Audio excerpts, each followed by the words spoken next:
paramos na questão do sentimento de aprendiz, que para que nós desenvolvamos esse sentimento de aprendiz, é fundamental que nós nos conectemos com Jesus, o nosso guia e modelo. E no encontro terapêutico de Jesus com Verônica, a chamada mulher hemorroíça, nós vemos essa busca do aprendiz indo ao encontro do mestre. Vamos ver aqui o encontro terapêutico que foi narrado por Lucas, no capítulo 8, versículos 43 a 48.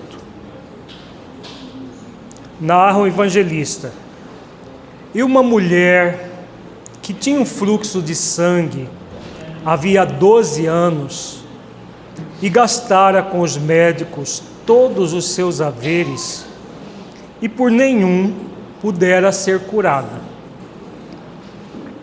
Amélia Rodrigues, na obra Quando Voltar a Primavera, ela nos detalha essa história pregressa de Verônica. Ela morava em Cesareia de Filipe e tem essa doença que é uma hemorragia uterina, que hoje a medicina preconiza retirar o útero para a cura, que na verdade não é a cura, é apenas retirar o órgão doente, que não significa cura. Hoje, 2000 anos depois desse fato aqui, ainda é apenas um paliativo. Agora imaginemos na época, ela tinha gasto tudo, e como na época a mulher menstruada, a mulher já era um ser de segunda categoria. Quando ela menstruava, ela era considerada impura. E a mulher menstruada não podia nem sair de casa. E na ignorância da época, ela estava menstruada 12 anos consecutivos. Então imaginemos o estigma que ela carregava, porque 12 anos de hemorragia uterina produz uma anemia muito intensa. Não dava para disfarçar essa anemia, com a palidez, com todas as dificuldades que Verônica tinha. Ela um dia ouve falar de Jesus e vai de Cesareia de Filipe, que era ficava ali na Península Grega, atravessa o mar Mediterrâneo e vai até Cafarnaum, onde ela fica sabendo que Jesus ficava a maior parte do tempo em Cafarnaum. E com muita esperança no coração, ela o busca. Lucas relata um resumo desse encontro terapêutico.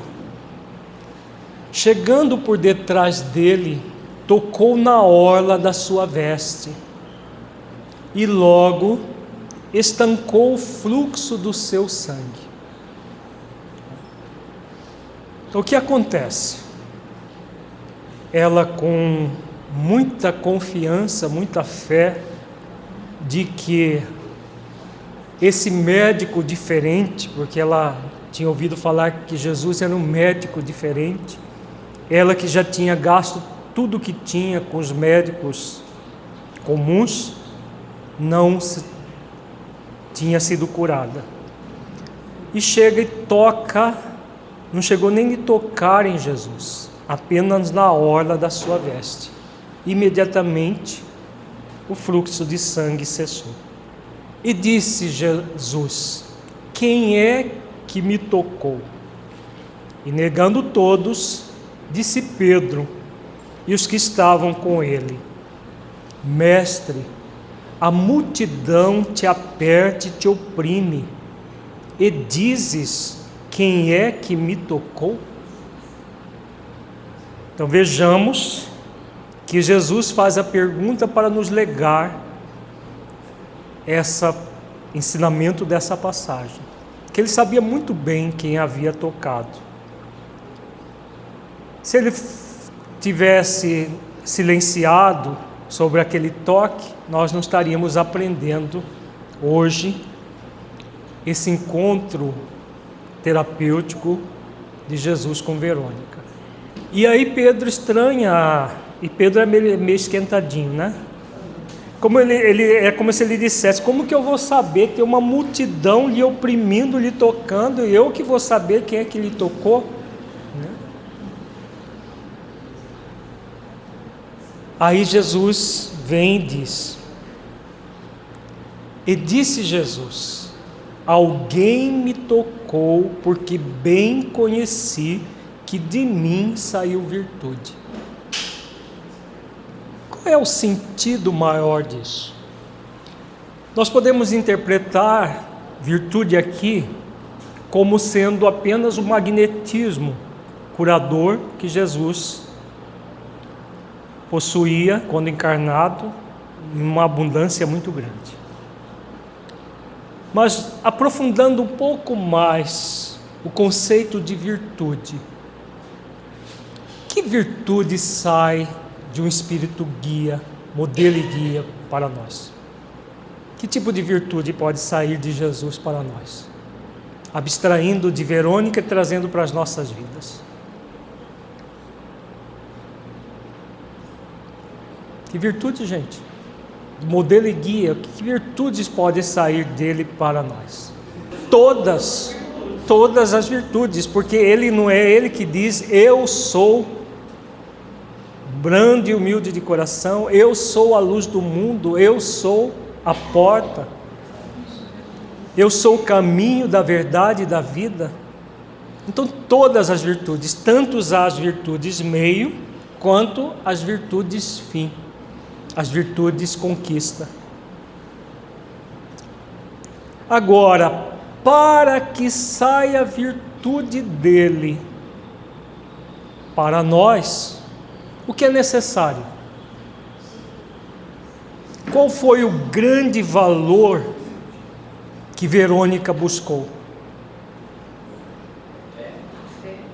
A fé. A fé é uma virtude conquista ou uma virtude meio?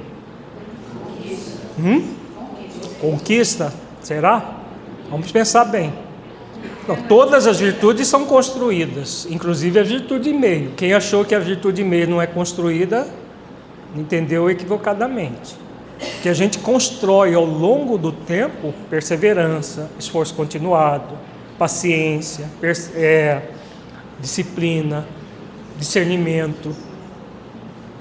Todas as virtudes são conquista de uma certa forma. Agora existem as virtudes conquista final e as virtudes conquistas meio.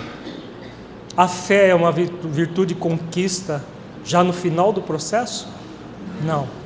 Ela é uma virtude meio também. Porque com ela se originam outras. Com a fé se originam outras virtudes. A fé é uma virtude básica, inclusive, que dá sustento a muitas outras virtudes. Então, uma das virtudes é a fé. Que mais? Qual é a grande virtude que Verônica manifestou juntamente com a fé para que de Jesus saísse virtude? Está relacionada a mansidão e humildade. Que mais? Fé, mansidão, humildade, todas elas são relacionadas, mas elas são virtudes meio. Para que de nós, num contato com o modelo e guia, qual é a virtude que somos convidados a desenvolver? Entrega também está relacionado. Essa também é outra virtude meio. Agora mesmo o Afa falou disso, gente. Já esqueceram? A virtude do aprendiz da vida. sentimento de aprendiz. Que virtude é essa? Virtude condição. Para quê? Se aprendiz de quê? Da tartaruga ninja lá do desenho? Nós somos aprendizes de quem? Todos nós somos convidados a sermos aprendizes de Jesus. Então, para que dele saia a virtude, o que é necessário? Sintonia e identificação com o mestre a partir do sentimento de aprendiz. Faz sentido isso? Então, juntamente com a fé, com a entrega, com a mansidão, com a humildade, todos esses recursos Verônica buscou desenvolver ao longo desses 12 anos com essa hemorragia uterina. Agora, foi essa profunda entrega ao sentimento de aprendiz, tendo plena fé e confiança de que ela conseguiria, que fez com que de Jesus saísse virtude. Por quê? Havia uma multidão tocando Jesus, não havia? Será que não havia junto nessa multidão outras pessoas doentes? Outras pessoas até com uma fé, assim, não tanto quanto a Verônica? Havia, com certeza, algumas pessoas que poderiam acreditar que Jesus pudesse curá-las. Mas por que só para uma saiu virtude, se havia uma multidão? Porque para sair de virtude não depende do mestre. Para sair virtude, nesse caso, o que é necessário? Se o mestre ele já é virtuoso, não é? Não é que ele diz, que o Afro até estudou o versículo. Aprendei comigo que sou manso e humilde de coração. Ou brando e humilde de coração. Ele já é assim, ele já é virtuoso. O aprendiz é o quê?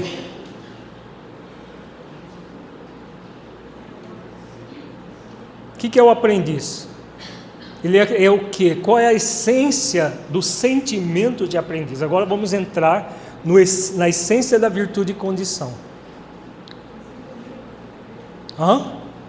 Sintonia para aprender, essa é o meio. A sintonia para aprender é o meio. Qual é a essência? Conexão com Deus. Claro, sem conexão com Deus não é possível. Mas qual é o caminho para chegar a Deus? Eu sou o caminho para a verdade e para a vida. Ninguém vai ao Pai senão por mim. Então essa sintonia, para chegarmos a Deus, o que nós necessitamos? A sintonia e a identificação com a proposta do mestre. Faz sentido isso, gente? Isso é a essência do sentimento de aprendiz. Quando eu estou nesse movimento, o que eu vou fazer? O mestre já é. Eu sou o quê? Aquele que fará esforços para se tornar mestre um dia, fazendo todos os exercícios para desenvolver as virtudes. Virtudes meio, virtudes conquista. Faz sentido isso? Sem essa plena identificação com o sentimento de aprendiz, em sintonia e identificação com o mestre, nós não vamos desenvolver esse caminho virtuoso. Então, vendo a mulher que não podia ocultar, se aproximou-se tremendo e prostrando-se ante ele, declarou-lhe diante de todo o povo a causa por que lhe havia tocado e como logo sarara. Então aqui ela conta o que aconteceu com ela, por que ela o tocou e o que havia ocorrido. E o que Jesus diz a ela? E ele lhe disse: tem bom ânimo, filha, a tua fé te salvou, vá em paz. Aqui Jesus fala nesse último versículo dessa passagem, Jesus fala de uma virtude muito importante. Qual virtude que ele fala aqui? Além da fé que já foi falado, o bom ânimo, a vontade de mudar, a vontade de se curar, de se salvar, de se transformar. É possível o sentimento de aprendiz sem uma vontade premente de realmente tomar o jugo de Jesus e aprender com ele? Não há. Né? Então, bom ânimo é uma virtude meio fundamental para conectar a nossa força de vontade com a força da vontade divina. Jesus ensina isso no Pai Nosso, que seja feita a vossa vontade. A vontade de Deus é soberana. Para que nós possamos nos tornar pessoas virtuosas, o que nós somos convidados?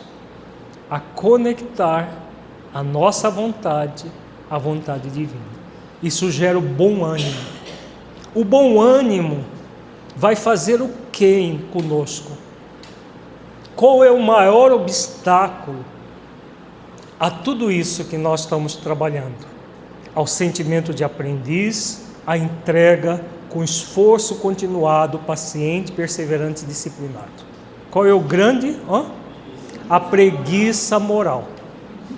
É a preguiça moral o grande obstáculo. E só se liberta da preguiça moral de que forma? Com bom ânimo. Então, o bom ânimo é a grande virtude que vai fazer com que nós nos despojemos definitivamente do desânimo que a preguiça moral gera. O desânimo que a preguiça moral gera e faz com que nós permaneçamos num processo de menos-valia, ao invés de buscar a sintonia e identificação com o sentimento de aprendiz. O Afro lembra aqui que Jesus fala de duas virtudes meio, o ânimo e a fé. A fé ela desenvolveu nos 12 anos da própria doença, refletindo sobre as causas da doença e tudo mais. Desenvolveu essa fé transcendente. E o bom ânimo é para quê? Bastava aquilo para que toda a vida dela se modificasse? Verônica depois adoeceu e desencarnou? Sim. Né? Nós não temos o relato disso, mas isso aconteceu com todos sem exceção. Agora, o bom ânimo é para quê?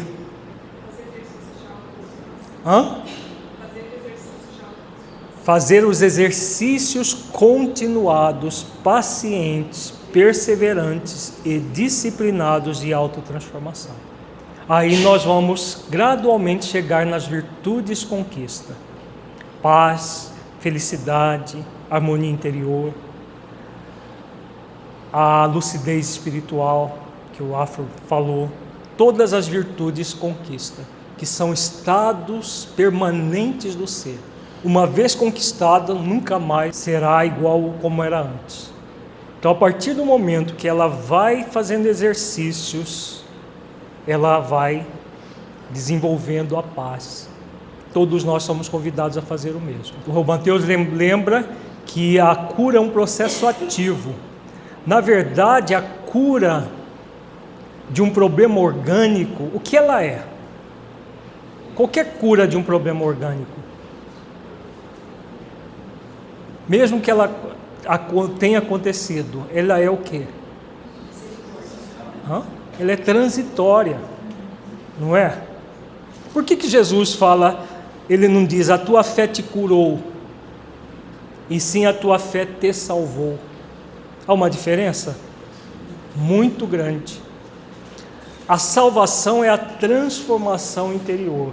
A cura é psicológica, é fisiológica, e ela é transitória, porque daqui a pouco o corpo enferma de outra.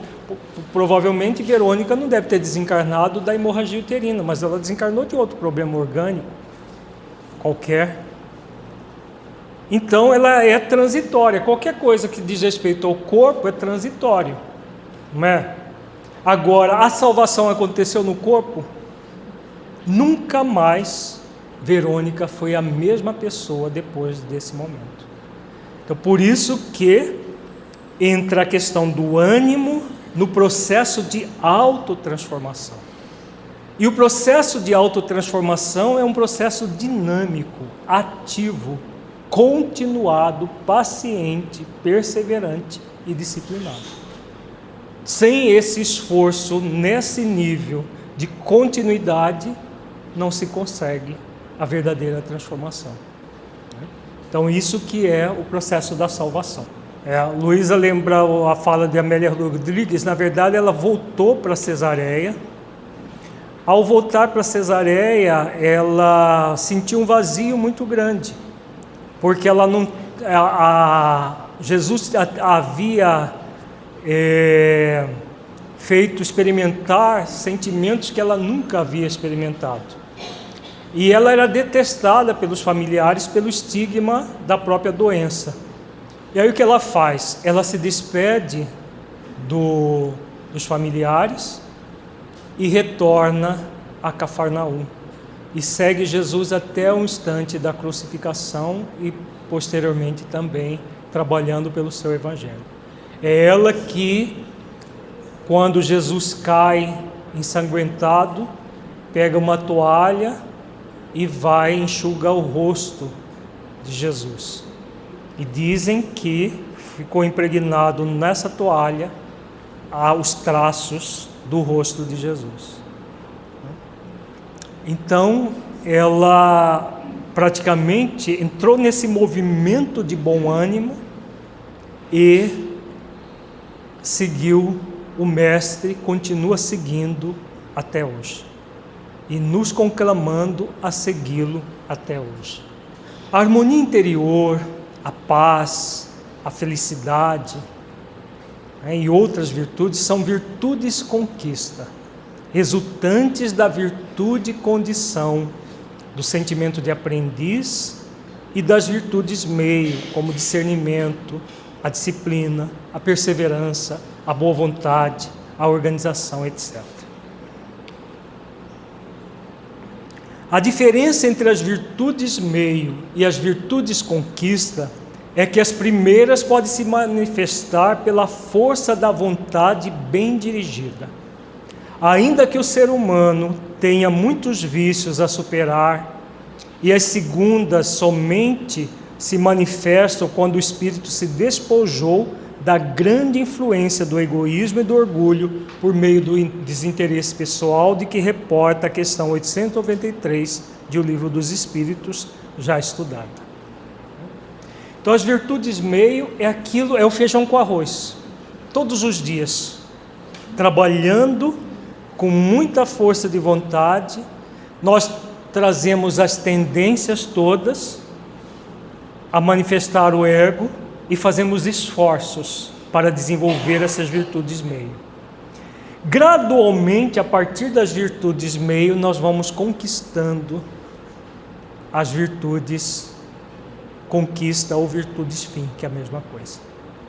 Então nós vamos chegando a esse movimento cada vez mais virtuoso, como se alguém que vai tecendo uma colcha minuciosamente trançada com as linhas e vai formando essa colcha chamada de virtudes do espírito imortal, trabalhando uma a uma cada virtude. A Afro lembra da passagem evangélica da parábola que Jesus fala: eu não vim colocar remendo novo em pano velho. Significa o quê? Se você coloca remendo novo em pano velho, o remendo novo acaba destruindo o resto do pano velho que está mais... Ele veio para que nós possamos ter vida e vida em abundância. Então essa parábola do remendo é para que nós possamos refletir que as questões da vida não são as transitórias, mas são as permanentes do espírito imortal convidado a desenvolver as virtudes cada vez mais em busca desse autoencontro profundo consigo mesmo. Então nós temos aqui, num gráfico, as virtudes meio, são as qualidades humanas contribuindo com o espírito imortal.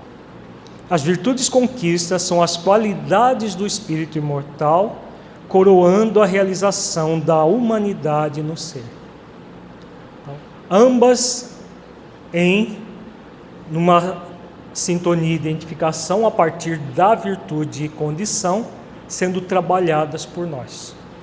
Primeiramente as virtudes meio, que são mais exequíveis, mais próximas de nós, e depois, a partir do exercício das virtudes meio, as virtudes conquistas vão tomando conta da nossa vida.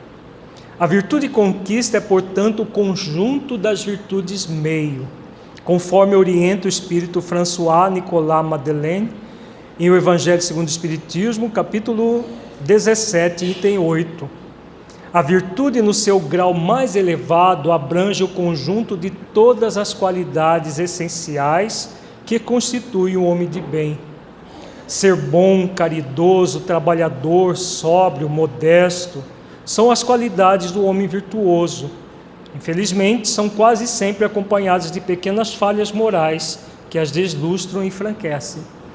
Aqui François Nicolas, ele coloca que é possível ainda tendo falhas morais, gradualmente desenvolver as virtudes. O espírito que se tornou virtuoso já é a conquista desse espírito ao longo do tempo. Um espírito superior, encarnado ou desencarnado, é bastante virtuoso. Ainda não é como um espírito crístico, mas já é bastante virtuoso.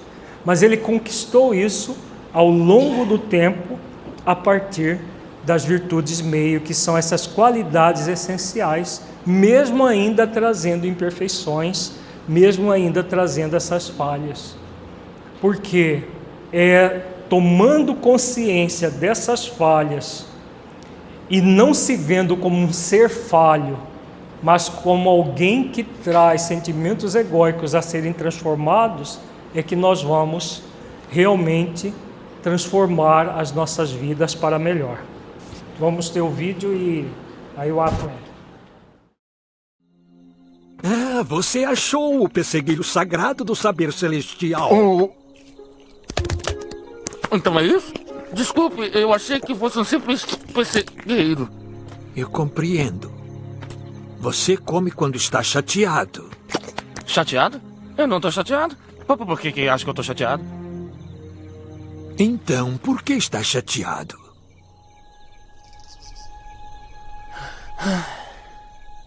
Provavelmente eu paguei mais mico hoje que qualquer um na história do Kung Fu. Na história da China. Da pagação de mico. Provavelmente. E os 5? Nossa, devia ter visto. Eles me odeiam pra valer. É, pra valer. Como é que o Shifu vai transformar a mim num dragão guerreiro? Eu não sou que nem os 5. Eu não tenho garras, nem asas, nem veneno. Até o louva-a-Deus tem aqueles trequinhos. Eu devia desistir e voltar a fazer macarrão.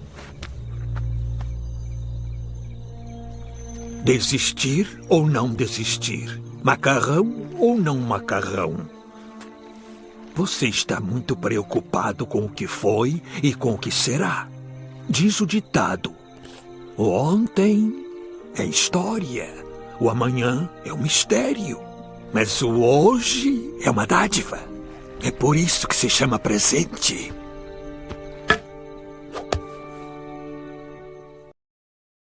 Desistir ou não desistir? Macarrão ou não macarrão? Quem sou eu? Eu não tenho nada de especial. Quem sou eu para propagar o Evangelho de Jesus? Eu tenho tantas dificuldades. Quem sou eu com as minhas debilidades? Muito difícil desenvolver virtudes. Quem de nós não chegamos a pensar várias vezes essas considerações? O trechinho do filme conhecido pela DreamWorks no mundo, Kung Fu Panda, foi também baseado em algumas ideias profundas das filosofias espirituais, notadamente do Oriente. E ali se faz uma consideração sui generis. Naquele momento, é uma fábula, o jabuti mestre pergunta ao panda desengonçado e inseguro: está muito preocupado com o que vai ser? Está muito preocupado com o que será? Ou com o que foi? Esquecendo que o mais importante é viver a dádiva do eterno presente. Em que momento nós somos quem nós somos? Nós somos quem nós somos quando lembramos do que fizemos? Quando pensamos o que faremos?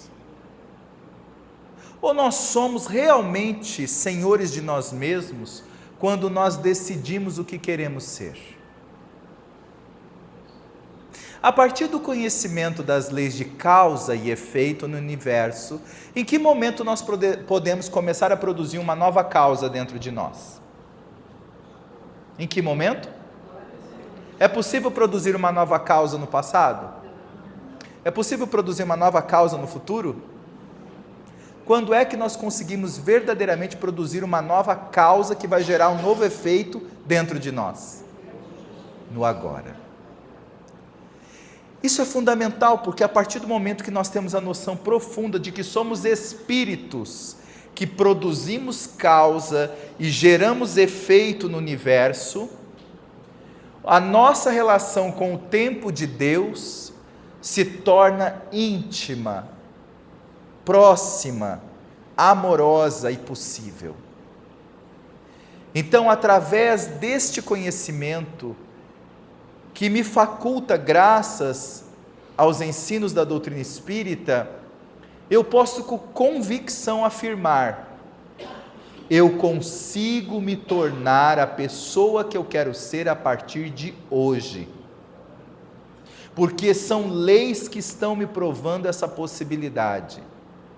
Não se trata de uma ideia motivacional.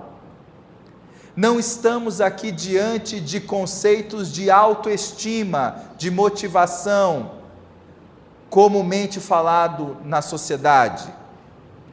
Estamos falando aqui de uma centralização completa das leis divinas na virtude, a causa que gera um efeito. Essa lei de causa e efeito, que muitas vezes nós interpretávamos equivocadamente como uma ponte apenas da lei de reencarnação, então o que eu estou passando é o que eu fiz ontem, então por isso tudo que eu estou passando hoje, e aí misturávamos com a justiça divina, achando então que eu tenho que pagar, as ideias ancestrais de que eu tenho que pagar o que eu estou passando, que vem de ideias hindus, do karma, não faz nenhum sentido quando entendemos o ponto fundamental dessa verdade, que é o eterno presente. Eu sou capaz de produzir um fenômeno moral na minha vida a partir de agora. Eu não estou submetido ao que os outros fizeram comigo. Eu não sou escravo das circunstâncias. O espírito imortal pode compreender que ele vai agir conforme uma lei, e uma lei garante o sucesso, porque é uma lei, não há como ser derrogada. Significa abrir o nosso coração para a verdadeira convicção, ação da vitória, confiança profunda nessa vitória. Significa nós termos certeza que se lá no âmago de nós mesmos, nós começarmos a agir com o poder do livre-arbítrio, produziremos fenômenos morais com plena certeza de que se hoje eu não estou no ato da humildade que eu quero, amanhã eu vou estar, porque estou agindo hoje no eterno presente, sem a preocupação do que será, nem do que foi, simplesmente agindo agora.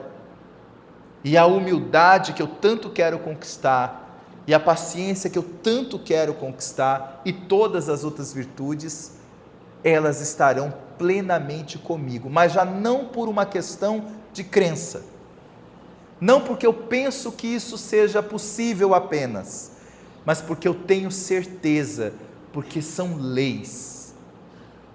Da mesma forma que eu tenho certeza que se eu jogar algo para cima, ninguém duvida que a lei da gravidade vai puxar a massa para baixo.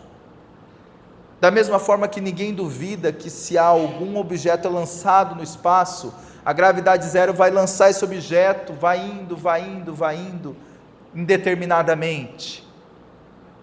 Porque conhece-se as leis, como elas funcionam, e conhece como funciona o ato na lei. Antes do homem alcançar a lua, ele nunca tinha ido na lua, ou mesmo o espaço, nunca tinha ido no espaço. Mas por que o homem conseguiu ir para um lugar, um território tão desconhecido, um território tão inóspito para ele, se ele nunca foi e não saberia, não teve a experiência de ter passado por lá antes, mas teve a certeza de poder sobreviver lá no espaço, dentro de uma nave? É porque houve pessoas que estudaram leis da propulsão, lei que mantém o oxigênio, lei da temperatura. Foi o estudo de leis profundas da matéria que deu a certeza a cientistas que podiam criar uma nave e levar um homem vivo ao espaço e voltar vivo do espaço. É claro que começou na coragem dos pioneiros que fizeram isso. E depois que eles voltaram, tudo mais se estendeu. É porque exatamente o homem buscou as leis da matéria que ele foi onde nunca antes havia ido. Podemos pegar essa parte da experiência humana e trazermos agora para a questão moral. É justamente porque agora o Espiritismo desvenda leis morais, explica como essas leis funcionam, detalham o funcionamento dessas leis, que eu posso ir para o infinito de mim mesmo, que eu posso ir para um território que antes o ser humano pensava não ser possível ir, o território do amor. Porque através desse conhecimento das leis, eu sei para onde eu estou indo, com segurança. E se eu ainda não conseguir atingir aquele espaço sideral daquela virtude ainda, seguindo as leis divinas, compreendendo como funcionam essas leis dentro de mim, eu vou conseguir, porque as leis sempre dão resultados. Então é com esse sentimento de confiança, com esse sentimento de certeza, de que nós não estamos diante de uma doutrina de aventura, de ideias soltas, mas de uma verdadeira jornada profunda pela verdade no próprio coração, que nós vamos refletir sobre a prática do fenômeno moral. Poderia sempre o homem, pelos seus esforços, vencer as suas más inclinações? Sim, e frequentemente fazendo esforços muito insignificantes. O que lhe falta é a vontade. Ah, quão poucos dentre vós fazem esforços. Poderia o homem, entre aspas, entrar nessa nave moral e ir até o espaço dos seus sentimentos e conseguir conquistar uma virtude superando aquele vício? Poderia sim, poderia até com esforços insignificantes. Por quê? Os espíritos dizem isso, esforços insignificantes? Eles não deveriam ter dito, poderiam com esforços significantes, muitos esforços. Por que eles dizem o contrário? Porque eles dizem exatamente isso, poderia com esforços até insignificantes vencer seus próprios vícios. Porque através da compreensão profunda das leis divinas, um vício muito grande que esteja muito denso, vamos colocar, que esteja no comportamento nosso. Se nós colocarmos uma pequena porção de luz com sinceridade de propósito, com pureza de propósito, para iluminar essa virtude, o que acontece? Iluminar esse vício, perdão, o que acontece? Todo o vício que parecia ser tão impossível de ser vencido, ele se dilui, porque todo o mal é, na verdade, ausência do bem. Gênese, Allan Kardec, no qual o codificador faz a comparação de que o mal, sendo a ausência do bem, é semelhante ao escuro ser a ausência da luz, ou o frio ser a ausência do calor. Independente da caverna mais escura, se eu acender um fósforo, o que acontece? Ilumina a caverna mais densa, ou seja, aquele trecho, ele é iluminado. Agora, tem como o escuro da caverna entrar na luz do fósforo?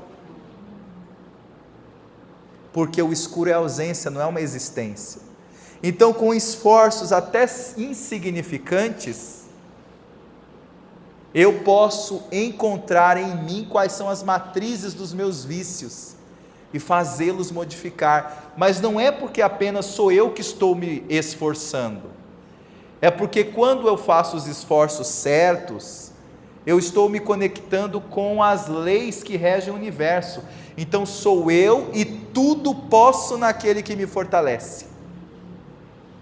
Quando o apóstolo Paulo disse, tudo posso naquele que me fortalece, ele estava dizendo do poder de se conectar com as leis.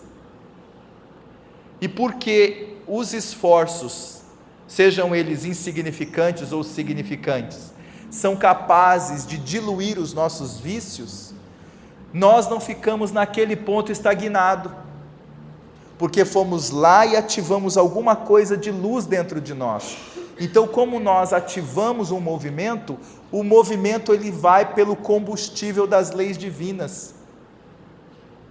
Ele propriamente vai se movimentando dentro de nós.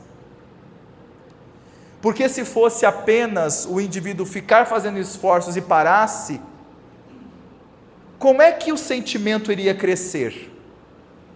Imaginemos, se todas as vezes que eu fizer esforços em mim, e depois não fizer, eu estagnasse, eu voltaria num degrau sempre congelado, sempre paralisado.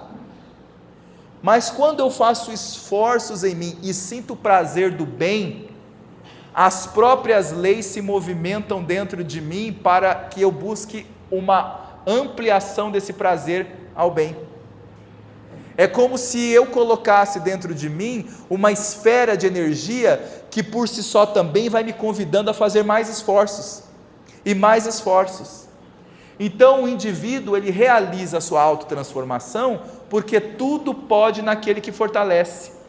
É Deus buscando a criatura, para a criatura ser feliz também, assim como a criatura busca Deus para ser feliz. Então, quando eu compreendo isso, eu me conecto inteiramente com as leis divinas, para que eu possa, com base nessa conexão, desenvolver cada vez mais virtudes, e eu não fico no mesmo estágio que eu entrei. Então, eu quero desenvolver a humildade, por exemplo. Eu faço todas as reflexões para que aquela situação eu busque ser humilde e tudo mais. Depois eu paro de pensar nisso. Opa, congelou, ficou aqui paradinho, não tenho mais nenhum sentimento de humildade sobre isso? Não. É como uma semente. A semente ela precisa ser regada, mas a partir do momento que a semente é colocada na terra, é cuidada na terra e é regada, também existe um poder dentro da semente que vai fazer com que ela se enraize, vai fazer com que ela vire a árvore e depois germine para galhos e frutos. O semeador colocou a semente, o agricultor cuidou da semente, mas a semente também tem uma força intrínseca nela. O que significa em essência? que nós temos uma força intrínseca divina dentro de nós. Só pelo fato de fazermos esforços insignificantes, acionamos a força intrínseca de Deus. Tudo posso naquele que me fortalece. E como uma semente orgânica, essa força vai buscando outras virtudes, as inatas e depois as disposições intuitivas. E vai nos ajudando a começarmos a sentir o bem do bem que a gente fez a nós. E isso nos dá uma vontade de ampliar, e a gente investe mais. E aí é cultivo, e essa semente começa a germinar mais. E aí eu pergunto, estamos sozinhos quando nós estamos desenvolvendo virtudes? Ou é Deus que está exatamente conosco quando estamos desenvolvendo virtudes? É a sua energia onipresente, onipotente, onisciente, nos acolhendo, nos abraçando, nos albergando. Quem é que duvida da onipotência de Deus? Mas duvidamos de que Deus é onipotente no nosso coração. Olha que coisa interessante. Deus pode cuidar do universo todo e harmoniza o universo todo, mas Ele não pode me ajudar quando eu estou em desequilíbrio. É uma contradição. É exatamente quando nós nos aceitamos filhos de Deus, com os recursos que temos da grande paternidade divina, que podemos dizer que exatamente somos capazes de fazer no eterno presente um fenômeno moral. E aí a outra pergunta acrescenta, 911. Não haverá paixões tão vivas e irresistíveis que a vontade seja impotente para dominá-las? Há muitas pessoas que dizem, quero, mas a vontade só lhes está nos lábios. Querem, porém, muito satisfeitas ficam, que não sejam como querem. Quando o homem crê que não pode vencer as suas paixões, é que seu espírito se compraz nelas, em consequência da sua inferioridade. Compreende a sua natureza espiritual, aquele que as procura reprimir. Vencê-las é para ele uma vitória do espírito sobre a matéria. E podemos dizer, uma vitória do espírito e Deus nele sobre a matéria. Porque aqui fica muito claro que não existe vício irresistível. Que não existe dificuldade que nós possamos dizer do nosso comportamento, que isso eu não tenho como mudar. Não. Quando eu digo isso a mim mesmo, não, eu não tenho como mudar, eu não consigo, ele diz, é que o Espírito se compraz nela. O que significa isso em termos profundos?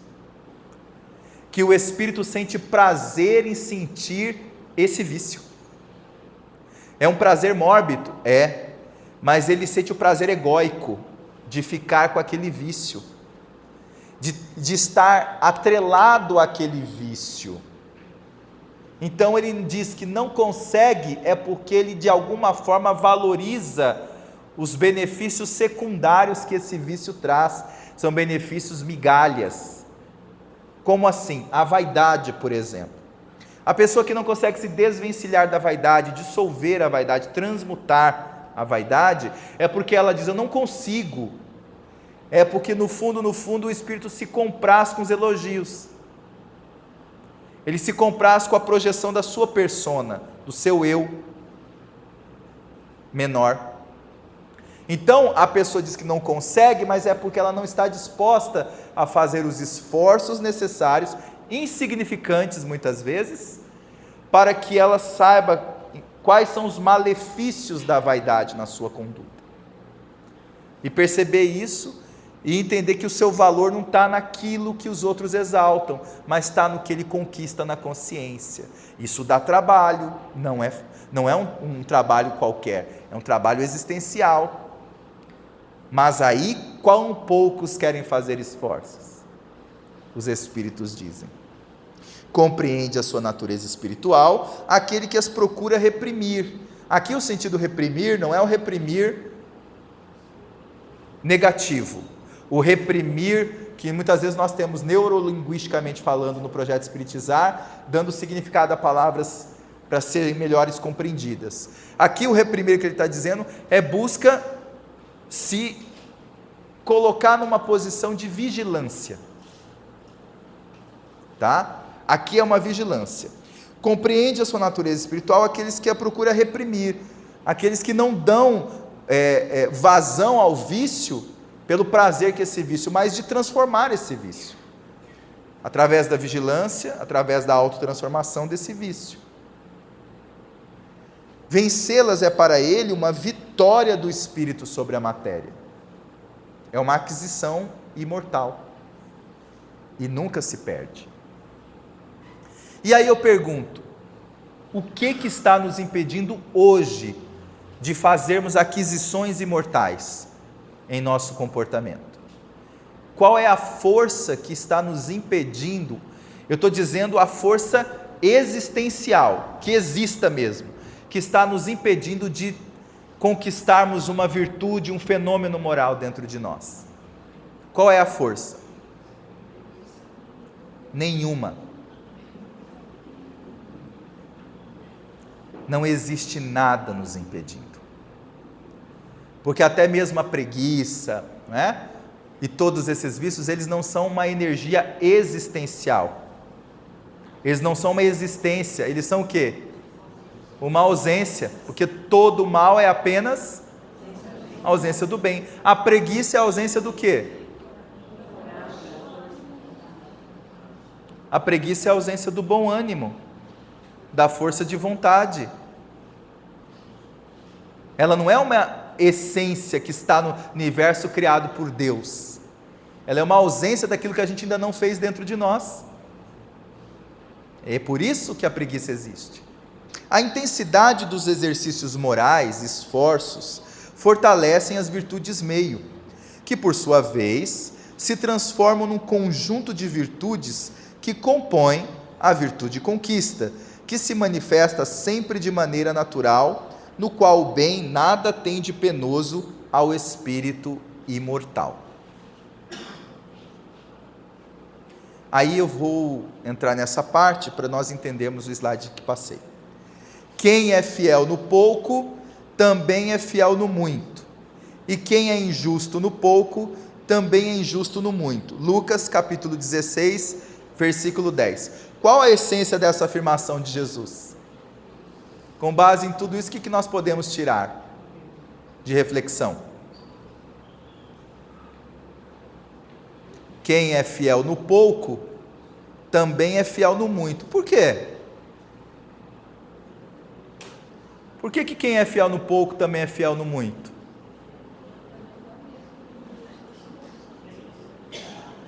Ele está dizendo que quem sabe fazer pouco, sabe fazer muito? Que quem realiza poucas coisas pode realizar grandes coisas exteriores, é isso?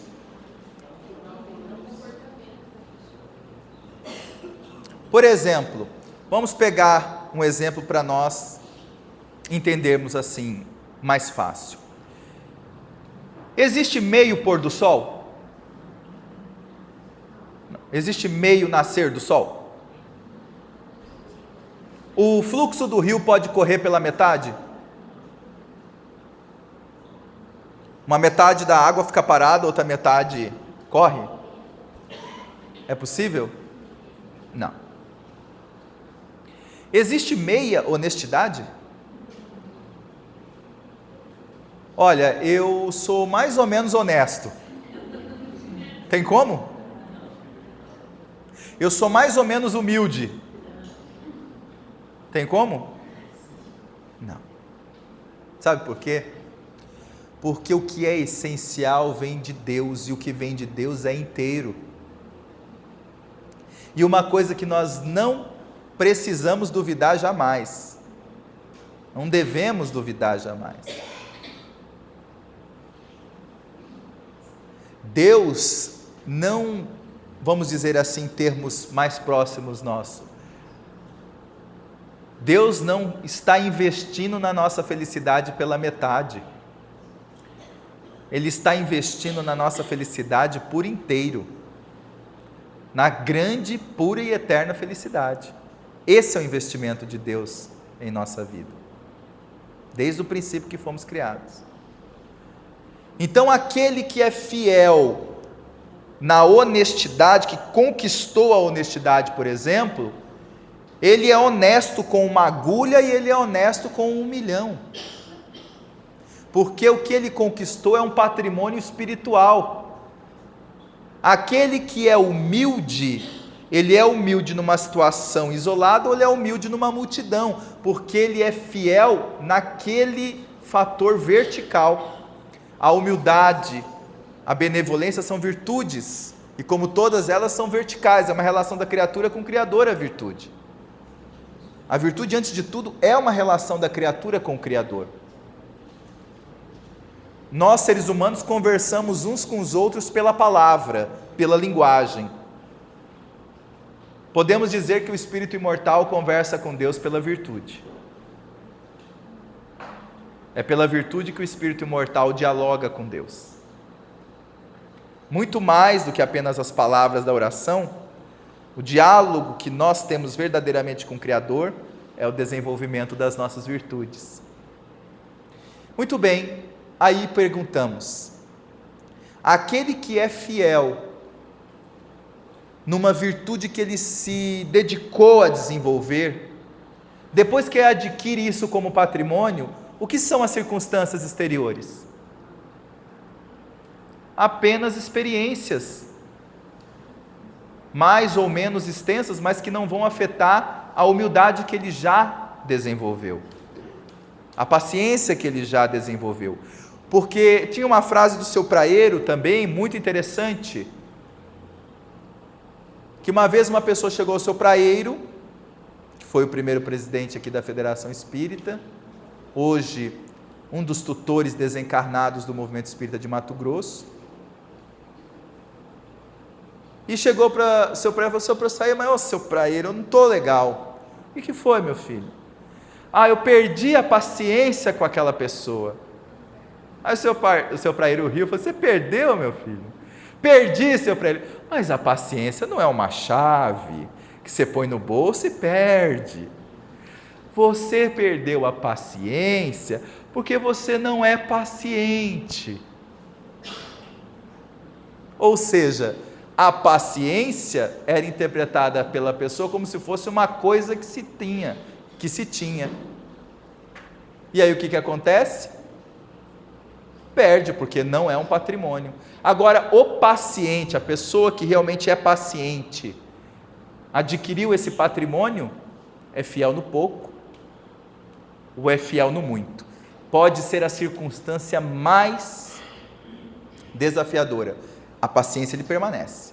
Ou a circunstância mais simples, a paciência ele permanece. O que significa isso então para nós na prática? Que a gente agora pode fazer um termômetro se nós estamos realmente com determinadas virtudes ou não. Já dá para saber se nós temos realmente a virtude conquista ou ainda estamos em processo das virtudes meio. Por exemplo, se em determinada situação eu estou paciente, mas em determinada situação eu não estou paciente, eu adquiri a virtude conquista já? Não. Eu estou em situações de desenvolvimento da virtude meio. Olha que interessante. Então, mas se em determinada situação eu continuo paciente, em determinada situação eu continuo também paciente, aí eu posso começar a aventar a possibilidade que eu já estou numa conquista, uma virtude de conquista. Viu só? Um outro detalhe interessante para o nosso autoconhecimento é verificarmos, por exemplo, se nós somos afetados por pessoas e pessoas. Quem aqui já não viu aquela pessoa dizer: olha, eu aguento tudo de todo mundo, mas quando aquela pessoa fala comigo, eu não aguento. Eu sei que isso não acontece aqui no Brasil, gente, mas, né? Acontece muito isso na Iugoslávia. Não, olha, o mundo cai quando aquela pessoa fala comigo, eu não aguento, com aquela pessoa eu não consigo falar. Então a minha virtude, que estava tão bem com todo mundo, não é uma virtude de conquista ainda. Está sendo trabalhada para ser uma virtude de conquista. Porque quando é conquista, eu sou fiel no pouco, como eu sou fiel no muito. O que se torna penoso para o ser é querer alcançar a virtude conquista sem a colaboração das virtudes meio, num processo de conquista sem esforço e sucesso sem trabalho.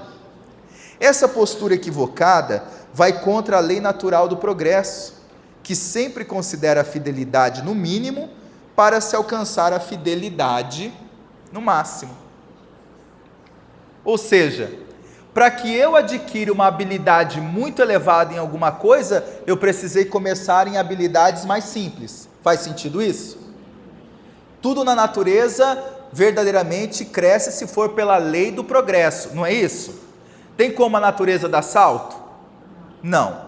Então eu aprendo minimamente aqui, vou me habilitando mais, adquiro experiência, adquiro capacidade, melhoro, melhoro e melhoro. Se eu não consigo, nas ações mínimas, um esforço para desenvolver aquela virtude, como é que eu vou querer dar-me conta das questões mais grandiosas além? Não é uma questão filosófica, é uma questão de leis mesmo. Eu não me habilitei aqui minimamente para ganhar resistência, capacidade, habilidade para as questões maiores. E depois maiores, e depois maiores. Quem é fiel no pouco, ele se habilita evolutivamente para ser fiel no muito. Isso não é apenas filosoficamente falando, é energeticamente mesmo falando.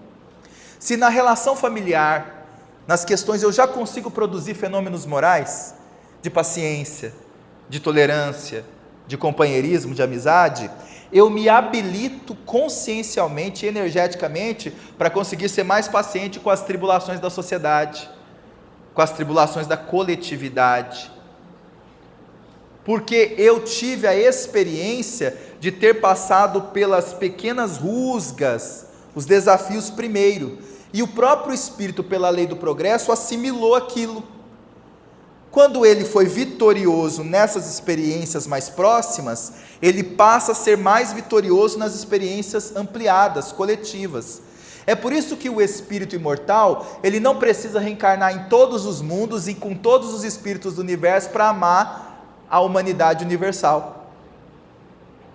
Já pensou se a gente tivesse que reencarnar com todo mundo para amar a humanidade universal? Com todos os espíritos do universo inteiro? Eu não ia parar de reencarnar nunca, porque os espíritos são criados sempre, e sempre vai haver espíritos que vão entrando na faixa da humanidade e tudo mais, eu vou precisar reencarnar com todo mundo sempre. É isso que acontece? Não. Basta que o espírito reencarne com os grupos em que ele vai passando experiências, e vai adquirindo dentro dele o desenvolvimento das virtudes mais profundas, que depois que ele já as tem em plenitude, ele ama todos os seres do universo plenamente. Então não é essa questão da convivência em si com todos, mas do que o Espírito faz da convivência, porque quando ele é fiel no pouco, ele é fiel no muito. Da mesma maneira, eu não vou precisar reencarnar em todas as famílias da humanidade para amar a humanidade. Eu vou reencarnar em perfis de família, para que eu trabalhe a minha humanidade. E conseguindo fazer isso, sendo fiel no pouco, ou seja, sendo fiel na experiência com essas famílias, eu me habilito a ser fiel no amor à grande família universal. Mas o que a gente faz, geralmente? A gente sonha com uma família que Jesus me mande, plenamente perfeita. Que eu tenha a família ideal, mas se eu não tenho agora, eu vou ter na próxima, porque eu vou fazer de tudo para aguentar aquela minha esposa, ou aquele marido, ou aquele filho, ou aquela irmã, aquele pai, aquela mãe. Eu vou aguentar até o final, porque se eu aguentar, na outra encarnação eu vou ter a família que eu mereço, que eu sonho, que eu quero. Só que aí tem um detalhe simples, não é? A pessoa vai viver durante vários anos essa reencarnação, aguentando, e quando ela desencarnar, toda a experiência que ela deveria ter adquirido no pouco, ela vai chegar lá vazia. Porque a reencarnação com aquelas almas, do ponto de vista do patrimônio das leis divinas, não são porque são aquelas que... é porque o perfil daquelas pessoas são fundamentais para a minha evolução. Tudo se encadeia numa ordem equilibrada de tudo. E o temperamento daquelas pessoas, o jeito daquelas pessoas, a personalidade, o comportamento daquelas pessoas me ativariam grandes conquistas na alma. Mas eu rejeitei, eu só aguentei, eu não aceitei, eu fui embora. O que é que eu fiz? Eu fui infiel no pouco. E depois eu quero desencarnar, que os benfeitores me acudam no mundo espiritual com uma falange de bons espíritos.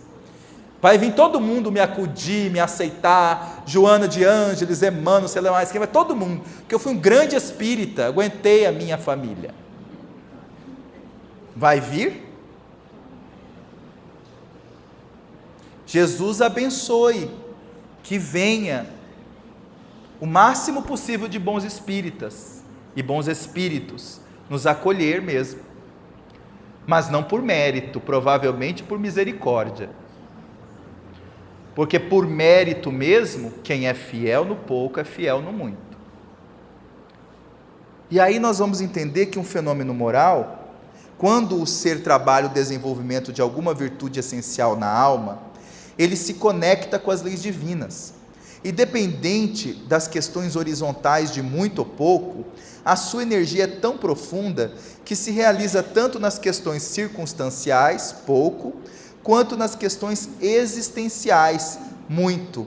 Porque a prática dos fenômenos morais, nas coisas simples do cotidiano, prova que o espírito está preenchido das virtudes meio, rumando às virtudes fim. Então aquela boa vontade que eu tenho de fazer palestra, não é? De falar, de aplicar o passe, de estar na reunião mediúnica, de estar participando do movimento espírita, e eu viajo, e é para cá, e eu vou para lá, e chego em casa, a esposa pede para lavar a louça e eu faço um bico desse tamanho. Tem alguma coisa que não está muito bem. Porque se eu tenho bom ânimo para, entre aspas, ajudar na limpeza do planeta, eu não posso limpar minha vasilha. Eu não quero ajudar a louça em casa, eu faço um bico. Imagina se isso é uma virtude conquista. Não, isso é uma ilusão de que é uma virtude conquista. Eu sou convidado também nas coisas do simples do cotidiano, das coisas do dia a dia, fazer minha parte. Não estou dizendo que os maridos aqui não gostam de lavar louça, gente. Não é isso. Eu até acho que aqui deve ter só espírita que gosta de lavar louça, principalmente os maridos. Eu estou dizendo para aqueles espíritas que não gostam de lavar louça, para aqueles que não gostam de lavar, que faz bico. Porque na verdade, se a gente for analisar, o que é que significa essas pequenas coisinhas feitas com virtude? São momentos de grande bem-estar para o espírito, não são momentos dolorosos. Essas pequenas coisinhas feitas com virtude preenchem o dia de sentido. É aquela pessoa que carinhosamente, parece que cada gesto que ela faz é preenchido de amor. Quem não lembra daquela pessoa querida, que gosta de conversar, que conversava com uma avó, uma mãe, um pai, uma pessoa, que quando, por exemplo, faz a comida em casa, coisa tão simples, né? Fazer a comida em casa, mas é tão gostoso sentar na mesa e conversar com essa pessoa, porque ela fez a comida e ela foi falando, e tudo foi feito com tanta virtude ali. Isso sim faz com que as agruras da vida, as picadas das dificuldades da vida se amenizem. Isso também é terapêutico para todos nós. Não é uma questão apenas do fazer. E aqui nós temos um esquema para entendermos melhor. Por exemplo, um exemplo de prática de um fenômeno moral bem possível a todos nós. O ser utiliza o seu livre-arbítrio para orar por alguém. O livre-arbítrio entra em conexão pela lei de liberdade com a lei de caridade. A lei de caridade aceita a energia da oração e converte essa energia em alívio de acordo com o mérito de quem recebe. Então vamos lá. Vamos orar por uma pessoa que está numa situação de muita rebeldia. Ela não quer sair daquela situação, está envolvida em algum processo muito grave de rebeldia, de várias formas. A nossa oração é que vai fazer a pessoa mudar? Sim ou não? Não. Não é a nossa oração que vai fazer a pessoa mudar. Mas o que significa orar por aquela pessoa? Deus não está amparando ela a todo momento? Por que então vamos orar? Se Deus está amparando. Qual o benefício da oração? Como se fosse uma remessa de energia positiva? É isso aí. Mas aí entra um detalhe muito importante. Quando nós estamos em oração por alguém, geralmente, essa energia que nós emitimos, quando ela não está conectada profundamente com as leis divinas, nós nem percebemos, nós fazemos orações impositivas. Às vezes são chamadas de orações egóicas, para entender melhor. É quando, por exemplo, nós orando por alguém falamos: Senhor, que o Senhor mude a cabeça do meu marido, eu não aguento mais isso, Senhor. Que ele aceite que eu sou espírita, minha esposa aceite que eu sou espírita, meu filho aceite que eu vou trabalhar nos finais de semana, meu não sei o quê. O que eu estou fazendo? Eu estou dando uma coordenada do que Deus tem que fazer.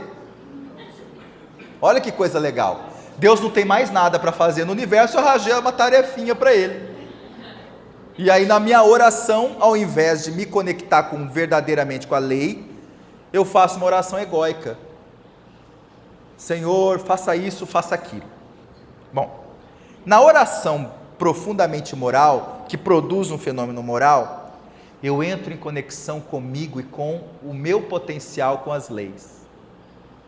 Então eu oro conectando-me às leis, dizendo: Senhor, um exemplo obviamente, não é? De raciocínio apenas. Por exemplo, Senhor,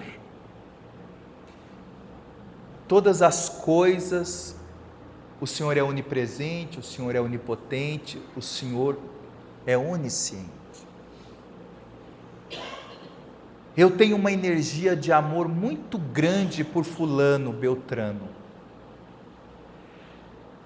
Pelo poder do meu livre-arbítrio, Senhor, eu quero muito que essa energia de amor possa alcançá-lo. E de alguma forma, através dos fluidos morais,